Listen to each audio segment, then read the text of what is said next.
I want to welcome everybody back to another episode of the Evolution Project podcast. And you guys know this is like one of my favorite things to do because I love to share my friends with my friends. Today, we have somebody that I do not share this term lightly because I think it's very common for me to say, this is my brother, blah, blah, blah.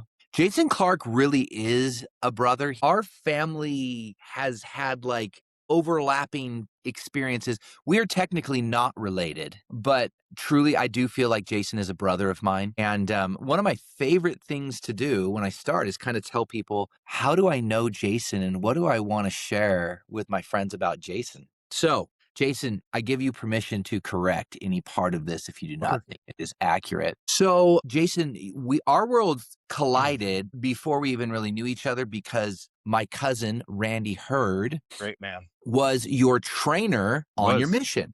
Correct. But that didn't really change anything in our world. That just happened to happen before we knew each other. And then you start going to school at BYU, Idaho, and you meet my brother, Justin. Shout out to Justin Hurd right now.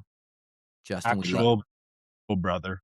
actual real brother, Justin Hurd. You guys end up going and spending a summer together in a place called Skagway, Alaska. That is correct. And you guys basically take over a town in less than 3 months. You know, Justin is dating the local mistress of the town. You told me about her. I remember her. He will deny it. 72-year-old Heidi. I had a lot of moles when I grew up.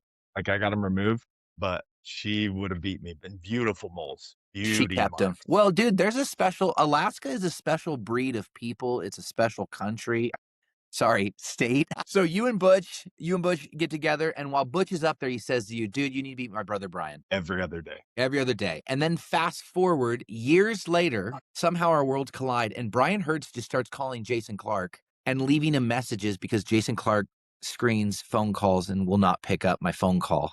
And I just keep leaving these messages. And you even say in your message, hey, I don't listen to my messages or something like that. But you were sent on a mission, man, because you just kept calling me. I'd never met you. Yeah. And that's your heart, brother. You just like when you feel inspired to do something, Bryan Hurd will do it. Yeah. That's one thing. One of the many things I'm going to say about you that's going to hopefully make your cheeks turn a little redder.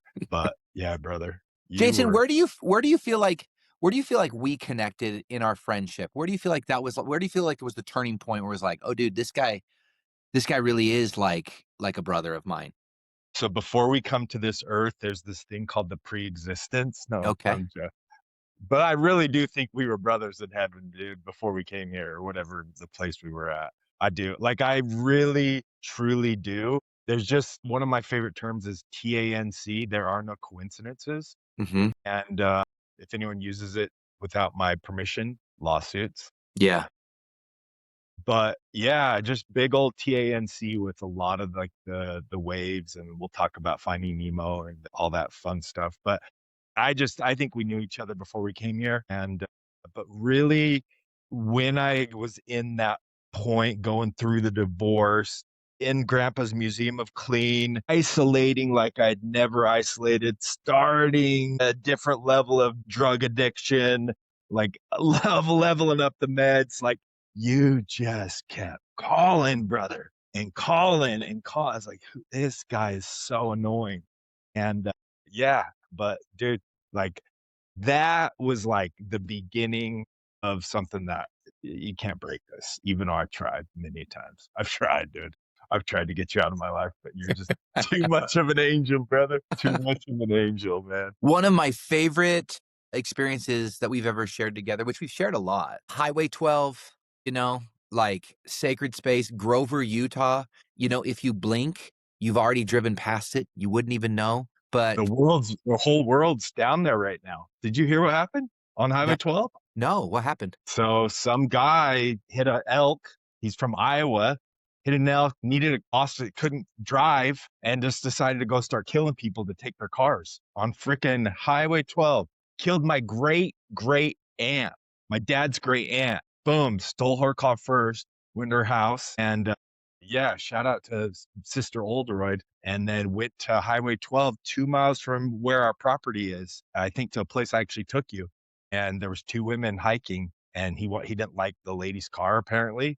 The old Buick, and they had a Subaru, and pop, killed him. This was 2 days ago. They shut down the school, they shut down everything. So like, yeah, it's on New York Times, everything. Not trying to like take this away, but dude, Jeez. sad, sad stuff. And they caught him yesterday. Ugh. Well, Yeah, get going on that, brother. Evolution Project, that stuff, man. Sad, sad, sad. that's so sad too because Grover is just such a amazing special place. That's one of my I did not even know that existed, and we went down and visited Grandma Clark. And I mean, Grover is one of those just sacred places to me. So many good memories. I've been there a few times with you. And I mean, that's one of the many memories. Just like so much good stuff. So Jason, today, Evolution Project, I'm sharing my friends with my friends. Jason, what would you want to share with people? Like, as you introduce yourself, I obviously have, shared memories and things. How would you want to introduce yourself, and how do you want to start off the podcast? Like, we could talk Yeah. a lot of things today. Yeah, so there's a girl I really like, and her name's Camille. I'm just gonna put that out there. And I asked her, what are some ways that we could spice up this episode? And she is in tune. I'm just letting you know if you ever meet. You've met her? You met Camille? You Uh, met Camille. Duh, you know Camille. yeah. Dialectal behavior stuff. Anyway, she said, these might not be spicy, but I was thinking it would be interesting to hear about how, through the process of addiction and recovery, how your relationship with God has changed, how you view success now versus previously before the crumbling of life from drugs. I remember you talking about how you used to care about the kind of car you drove and more so along the lines of status and now you don't care so much. Just some thoughts. So, of what Camille has said we should do to add a little spice to this, where do you want to go from that?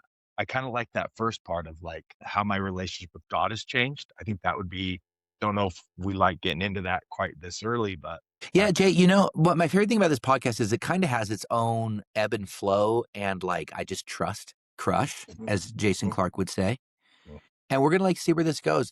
You know, I think it's fair to say, Jason, I'm looking at you right now in the back corner above your right shoulder. You've got something up there right now, and maybe that could be like a great place to start. Mm.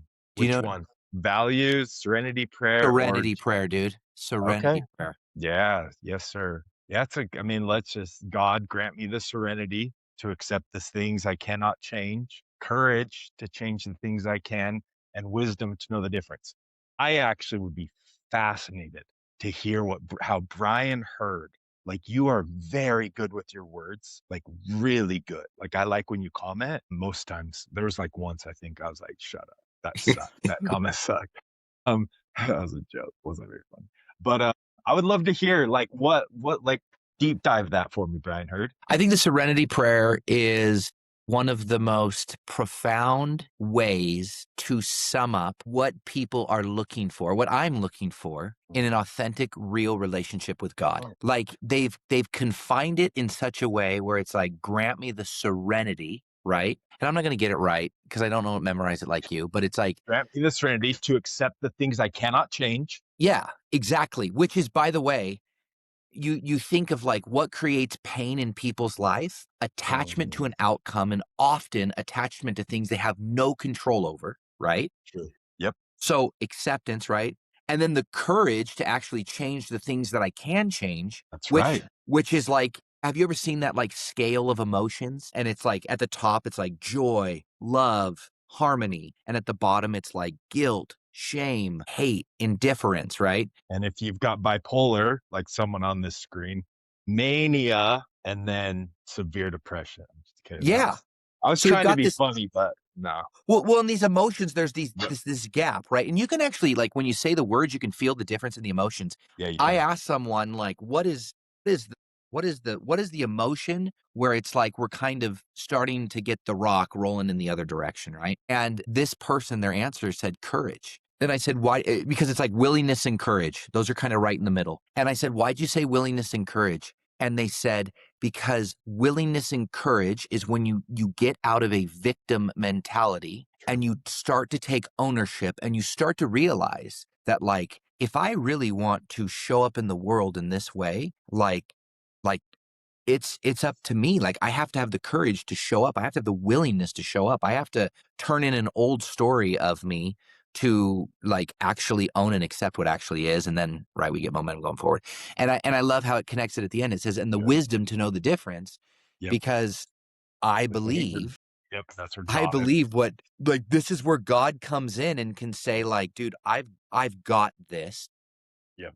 Or God says, "Hey, Bryan, you still got to show up a little bit more, right? Like you say you want this, but Mhm. how you're showing up is not." And I mean that I'm not God. This is how I interpret God in this Yep. conversation. But it's like the Serenity prayer. I just to circle back around. I just think it's like there is so much wisdom and profoundness in what it's sharing and saying. That's my two Yeah. cents. No, I love what you said about like, I don't know if you said like your side of the street, like getting out of victim mentality. I think the biggest change, especially with my relationship in life with people and with God and with myself, is Hmm. something the steps has helped me with. That's something my first sponsor taught me is like, there's no step 8.5. We'll get into maybe the 12 steps. I think would be a fun way to go through this as a kind of keeping Jason on the straight and narrow because we've already started with me like farting and then me going here and then there. But the thing about step 8 is like making amends with people or like writing down who you've got maybe some amends you need to make it with, some resentments, some of that sort of stuff.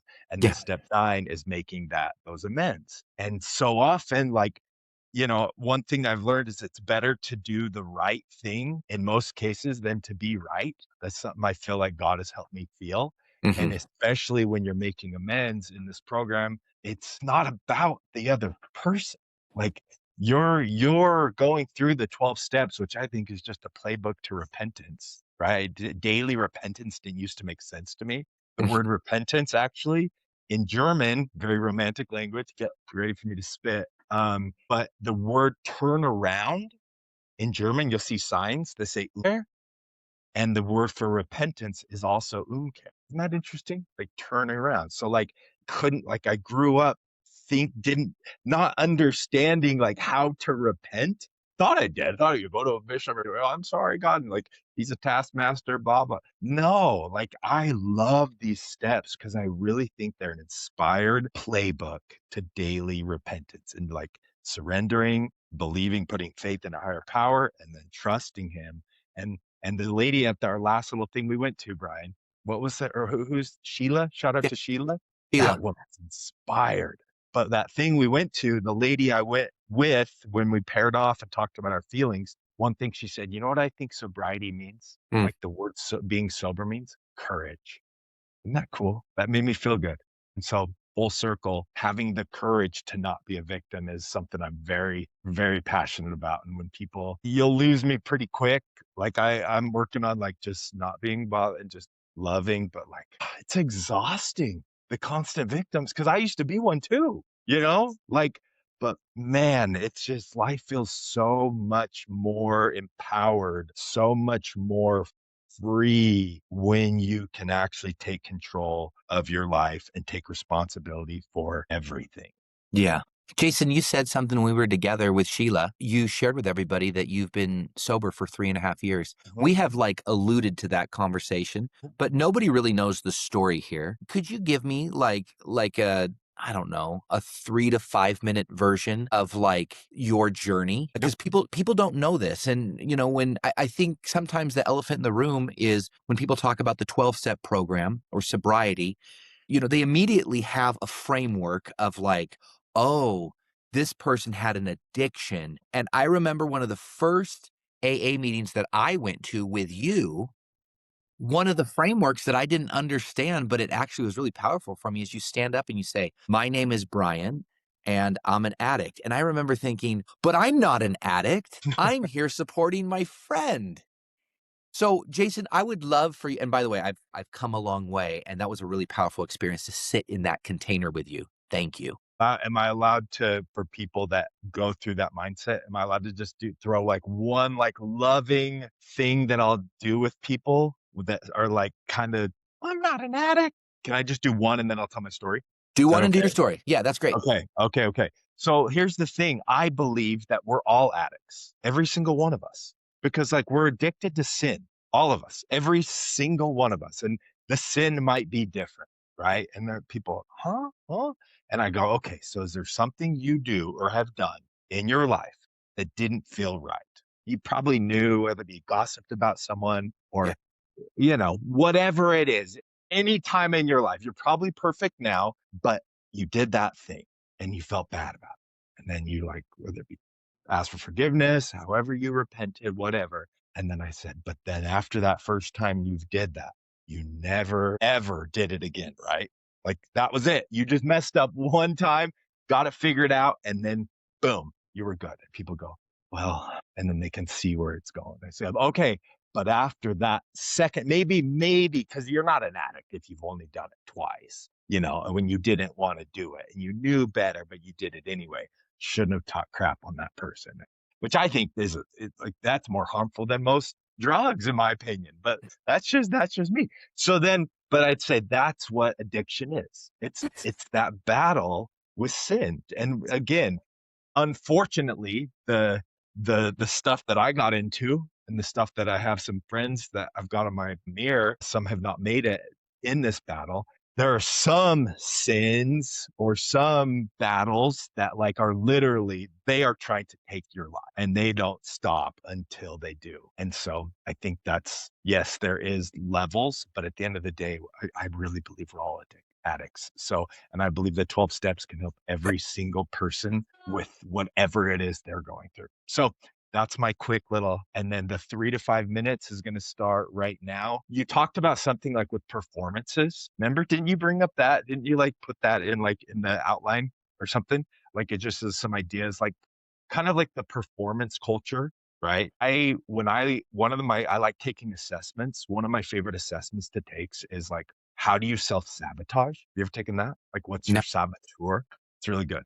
I did it at my MBA program at University of Washington one time. I dropped out, so let's not get too braggy. But the top two saboteurs were for me people pleasing and restless, and I think they go hand in hand, right? And like with people pleasing, like man, I wanted to make my mom happy, right? Like that feels good. And like when you get a boss, gosh, I want to make my boss happy.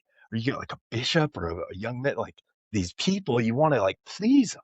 And like, good golly, it's hard to keep up in this day and age, And I found myself, married, amazing human being. Shout out to Jan. And in a new startup, started a couple of solar companies, then exited, and then got into tech. We were the startup of the year in Utah in 2014. We beat out Cotopaxi. So all those like quizzes you see online, that was which Disney princess are you? Which I am Moana.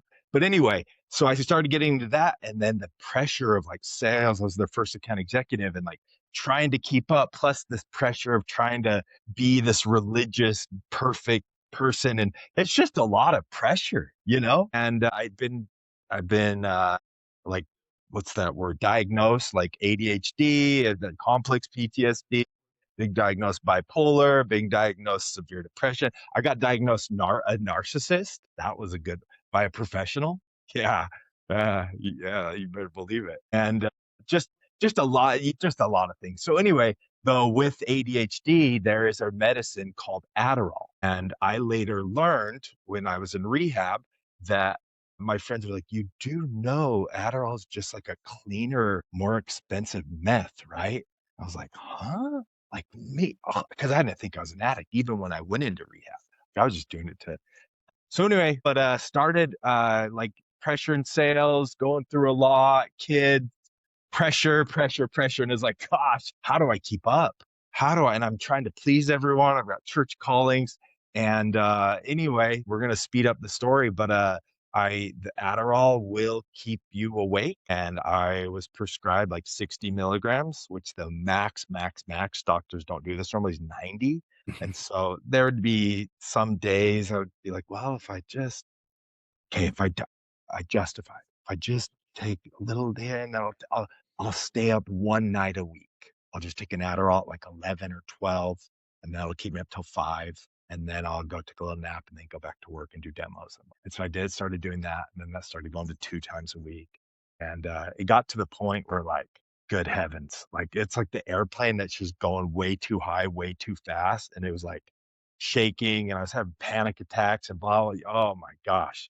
And I feel like my brain finally broke. I was early employee at Divvy, and I'll never forget the day. Like we found out we had a miscarriage, and then they give me some new medicine, had a bad reaction to it, and all of a sudden, like light and sound and touch and like it just became overwhelming. I'd sit at my computer and just like I could hardly even email. It was so scary. It's like paralyzing the mind. So anyway, that was in 2018, and but that didn't stop me though. I kept sneaking stuff and anyway, ended up going through a divorce and then still, going through the motions and, had the God the way I thought he was, which one thing we did in rehab is we ended up firing our old God and hiring a new God. That's one of the things they do, which I thought was really interesting. And anyway, I started just kind of started pulling out like I didn't want to be wrong. And my this probably part of my narcissism like got more expanded and is like it was like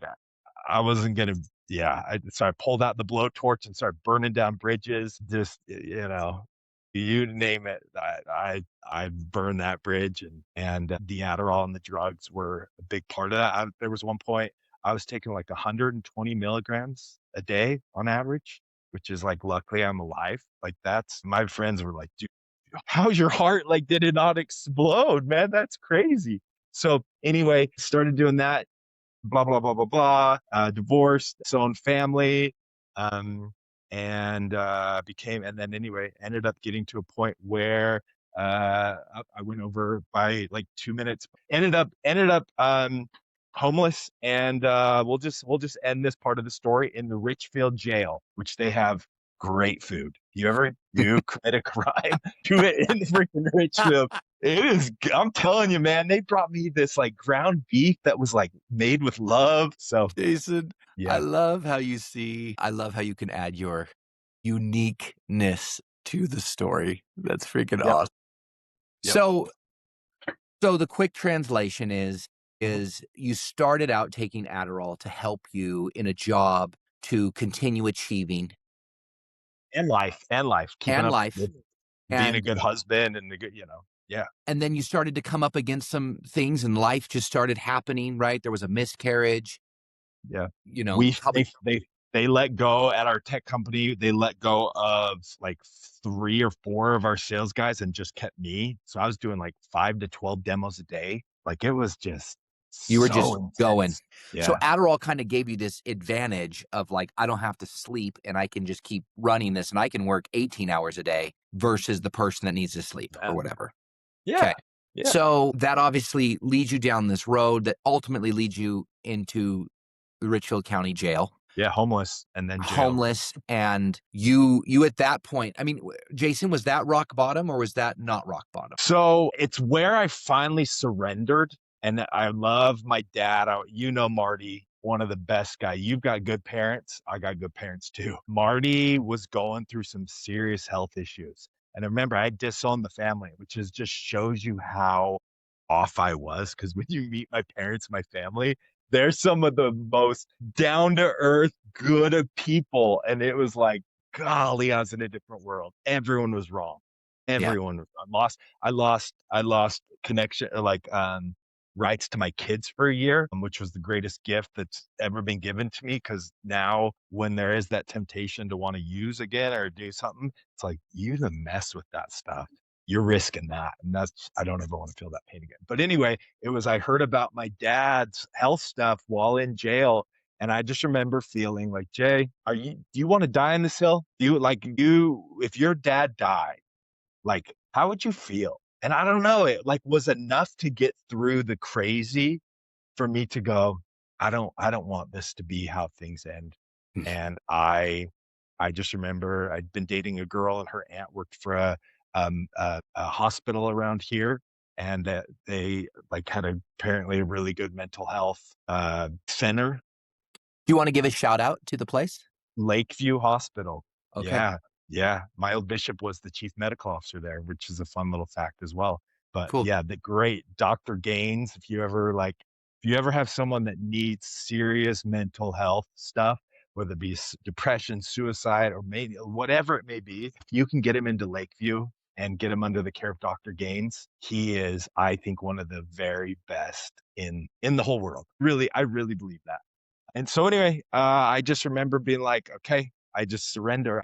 I actually got a ride. So I was homeless, went to a church in Richfield that Sunday. Talked to someone in the bishopric. The guy in the bishopric was a sheriff. And he was able to drive me back to Grover. And I said, I'm going to go back to Grover. I'm going to climb Pride Rock, which is what we call the big white rock. And then after that, it's kind of a full circle moment. Whatever happens, I'll go wherever my family needs me to go, whether it be rehab or a hospital.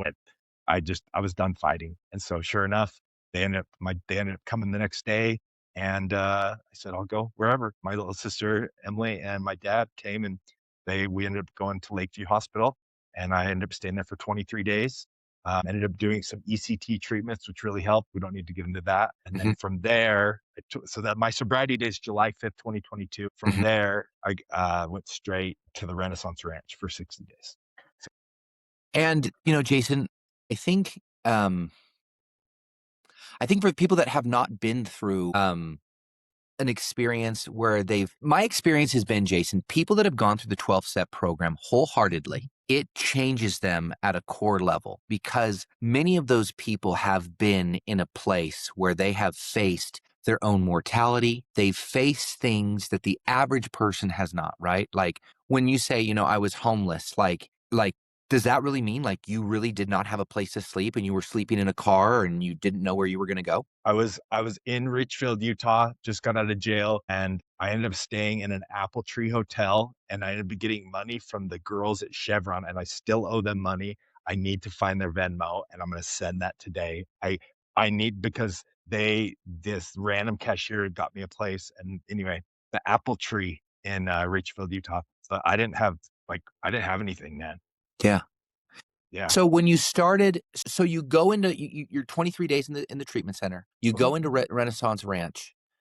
Try to help like what I'm trying to get people to engage, or grok kind of in their mind is at some level, one, we're all addicts. At some level, Yep. we all have a dark night of the soul moment. Yep. Some look different, right? It looks different for other people.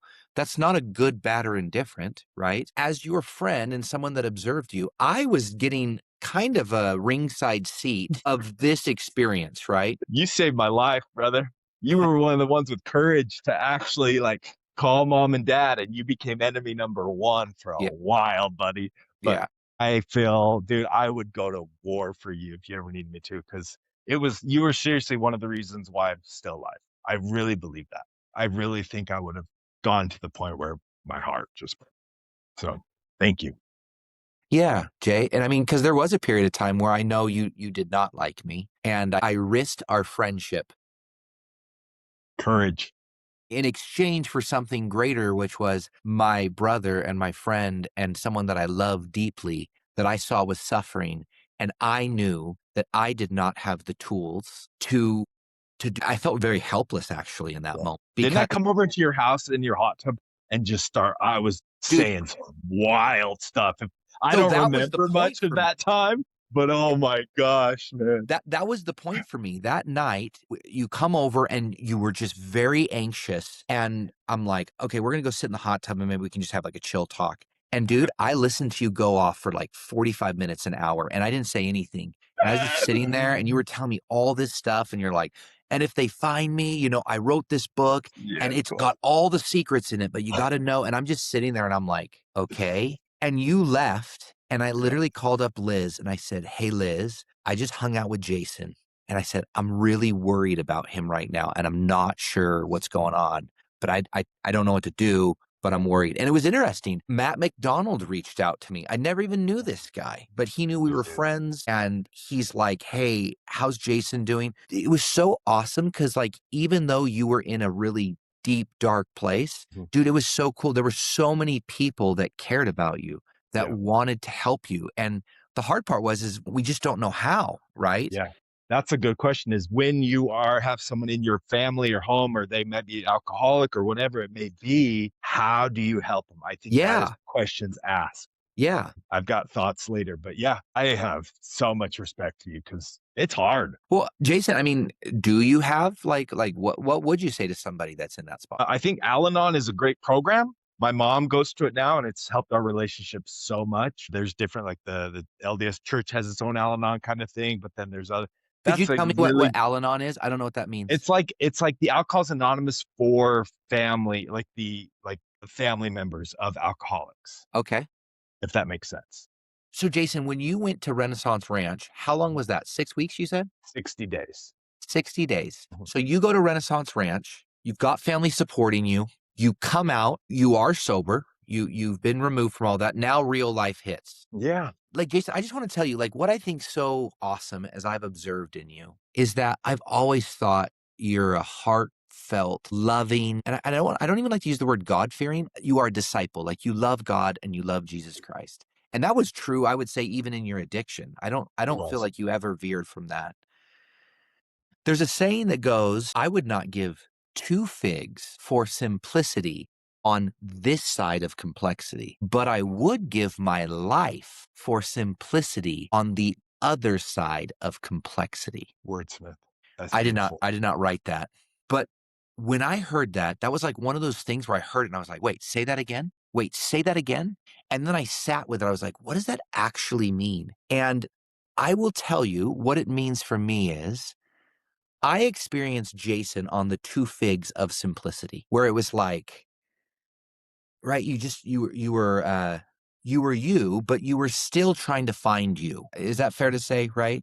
And how I receive Yeah. and how I I didn't receive know I didn't know God. I thought I did. Anyway, and how I receive you now on the other side of complexity that you've gone through all this stuff, you're more grounded, you're more compassionate, you're more humble, you're more um dude, I'll tell you something. I've always felt your support, but when you've come to evolution projects, you have this gift where you make it easier for me as I'm helping facilitate to like soften the soil, like till the soil. You're the guy that will go first. You're the guy that will be really honest. When I was talking about a 12-step program, something I've experienced is a lot of my friends that had been in a 12-step program, there's a level of honesty that they are living their life from that is amazing. Like they can speak to the truth of what is Yeah. and there's no shame in it. They're like, I was like this and I'm not. And I'm still very much in it. You know, I'm still Yeah. doing the steps and I still have struggles and I still have moments and I still have this.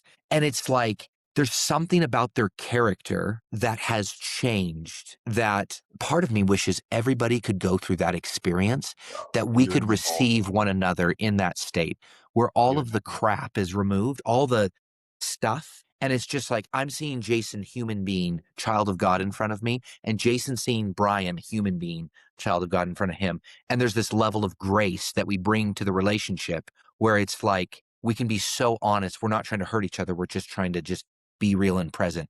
And Jay, like that's how I receive you, dude. Like that's how I've seen you and receive you. Well, And you're a good complimenter. I said that at the beginning. One of the best complimenters in the world. We'll get to ways to compliment you soon. But thank you. Seriously. A but thought. what's the thing on your heart right now that you want to express? Like Yeah. take a Yeah, second. it's the steps. Like the answer is the steps, because like if you really understand the steps, and again, I believe it's the playbook to repentance, right? I believe they're inspired. I believe there's a reason why, regardless of the church you're in, they like people follow them, denominations, right?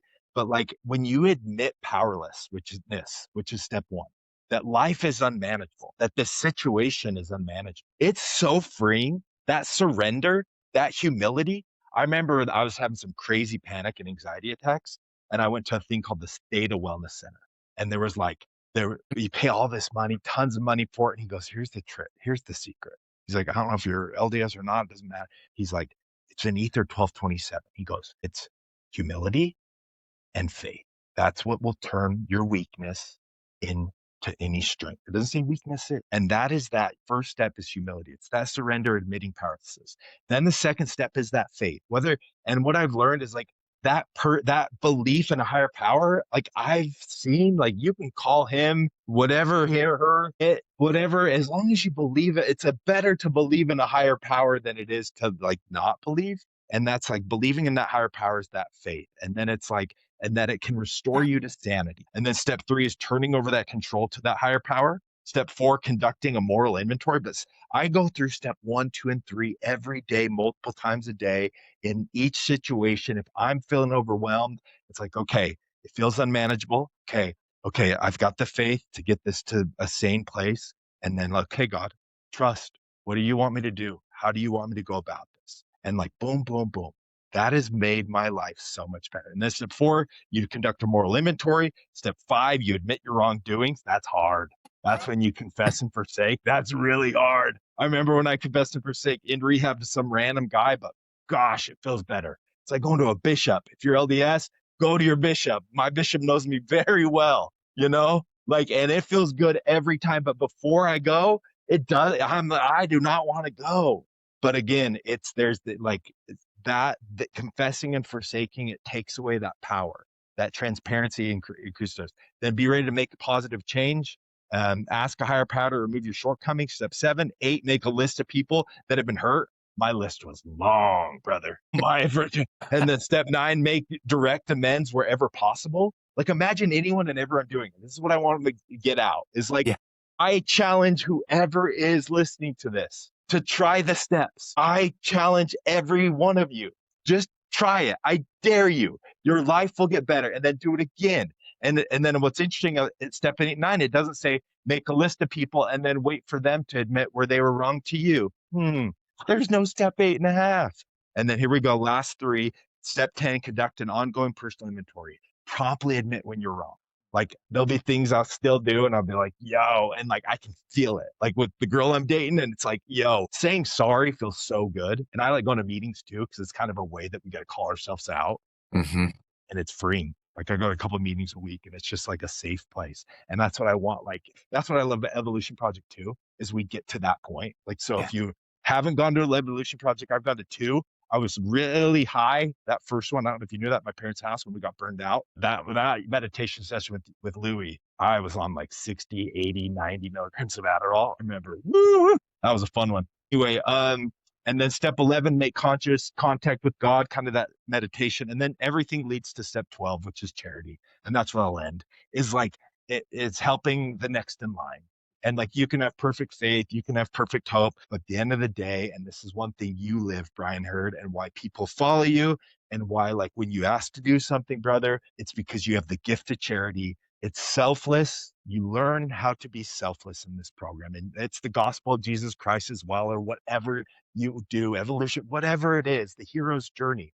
If you can learn to get outside of yourself and go arrows out and have that character of Christ or character of someone that has that gift, or not a cookie monster, your life gets so much better. And I watch it every day, and helping and sponsoring people. And like, it Yeah. just like, it turns people who were once the most selfish people in the world, narcissists, into a little bit better citizens, Yeah. usually a little more humble. So anyway, steps work. I challenge anyone to do them. And your mom and dad should be very proud of you. That's all I'm saying. Wolf Camille and I talk about that a lot. His parents, man, they should take a bow, because I don't know, you two, your siblings, but you and Butch are as good as they get. So, Thank you. Well, yep. I want to give 2 shout outs as we wrap things up, Jay. By the way, dude, that was fire. Like how you just condensed that. My one of my invitations, and I don't want anyone to step over this. Right now, when you're listening to this, go to Google and type in 12-step program. And I want you to just do a self-check and an evaluation on that. Where do I sit with these things called the 12-step program? The second thing, I want to answer your question because you've asked me it twice. You said, when I give people a compliment, where does it come from? Jay, here is the answer. It comes from here. And You what I got to go. want, like, I think deep down, everybody wants to be seen.